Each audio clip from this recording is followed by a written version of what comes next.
Twishimiye kuba twongeye kubasanga kuri izi mikoro za Mato TV. Kuri mikoro nitangishaka Henrique Manetsi, hanyuma twinjiye muri ka gace k'inkuru zidasanzwe. Uyu munsi mbazaniye inkuru idasanzwe, ngira ngo nibwo bwa mbere muraba muyumvise mu matwi yanyu. Umugabo w'imyaka 39 yahawe ibihaha by'ingurube mu bitaro bya Guangzhou Medical University habimarana iminsi 9. Igikorwa kibayeho bwa mbere mu buvuzi, igihe cyose ubuvuzi bwabereyeho iki gikorwa nibwo cyaba. Uyu mugabo yarasanzwe afite ikibazo cyo kuvira imbere mu mubiri, byatumye ubwonko bwe bupfa, ibindi bice bigikoreshwa n'imashini.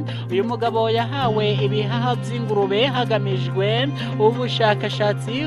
Umuntu wapfuye ubwonko ntaba akibashije gukira, kuko ibice byinshi by'umubiri we bitangira kugenda bipfa kimwe ku kindi.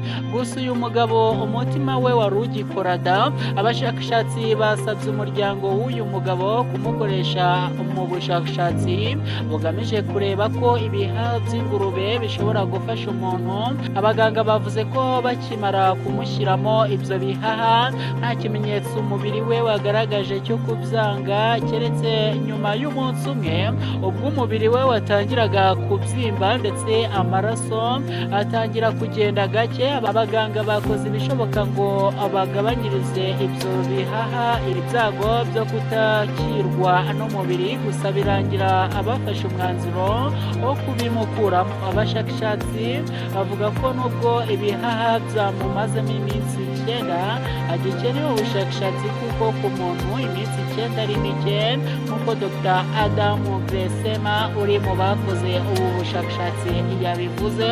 Ngayo kuko abantu batangiye gushyirwamo ibihaha by'ingurube bareba ko wenda bamara kabiri cyangwa se barokora ubuzima bwabo. Hese wowe ubyakiye ute? Ubyumvise ute? Reka duhurire muri comment tubwire. Hanyuma nisere ko wamaze gukora subscribe niba ukunda ibyo Mato ikora, ntabwo wabura gukanda kuri subscribe rwose, hanyuma ugasharinga ku nshuti zawe n'abavandimwe, ukajya muri comment ugatanga igitekerezo. Uwo ni umusanzu ukomeye uba uri guha Mato TV. Ngaho nimugire ibihe byiza, Imana ibarinde. Ciao ciao.